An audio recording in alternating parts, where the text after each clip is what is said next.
Hi నమస్తే. నేను మీ సునీల్ కుమార్ గాజుల. ఎంత దారుణము, ఎంత మూర్ఖత్వము ఇది.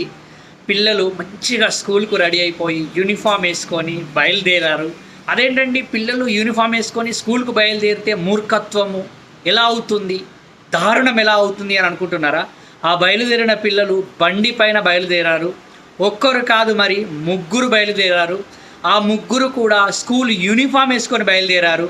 మరి అలా బండి పైన వెళ్తూ ఉంటే స్కూల్ పిల్లలు జరగకూడనిది జరుగుతూ ఉంటే, ఒకవేళ జరగకూడనిది జరిగి వాడు చచ్చిపోతే ప్రాబ్లం ఏం లేదు కావచ్చునేమో, కానీ అనవసరంగా ఇటువంటి వాళ్ళు చేసే తప్పుల ద్వారా ఎదుటి వ్యక్తికి ఏమన్నా ఇబ్బంది జరిగితే ఒక్కసారి ఊహించుకునే ప్రయత్నం చేయండి.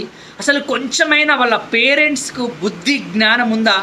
బడికి వెళ్తున్నారు, ఎలా వెళ్తున్నారు, అసలు బండి ఎందుకు ఇస్తున్నారు వాళ్ళకి అని ఎప్పుడైనా ఆలోచించే ప్రయత్నం చేస్తున్నారా? నా కొడుకు పెద్దగా అవుతున్నాడు, నా కొడుకు బండి కొనియాలి, బయటకెళ్ళి సామాన్ తీసుకొస్తున్నాడు, అన్ని పనులు చేస్తున్నాడు ఇంటికాడ అని చెప్తున్నారు. మరి నువ్వేం చేస్తున్నావు? అసలు నీ పనిని కూడా వాళ్ళతో చేపిస్తూ వాళ్ళ చేతిలో బండి పెట్టినాక వాళ్ళు ఎక్కడ ఆగుతారు? ఇంకా వాళ్ళ ఎమోషన్స్ ఏ విధంగా ఉంటాయా? అవి కంట్రోల్ అవుతూ ఉంటాయా? ఇప్పుడు జరిగిన సంఘటన అది. రోడ్డు పైన వస్తూ ఉంటే ఎలా వెళ్తున్నారో తెలియట్లేదు, ఎలా నడుపుతున్నారో తెలియట్లేదు, ఏ సైడ్ నుంచి పోవాలో అనే రూల్స్ అండ్ రెగ్యులేషన్స్ కూడా తెలియకుండా నడుపుతూ ఉన్నారే. దీని తప్పు తల్లిదండ్రులది కాదా? ఒక్కసారి అర్థం చేసుకునే ప్రయత్నం చేయండి.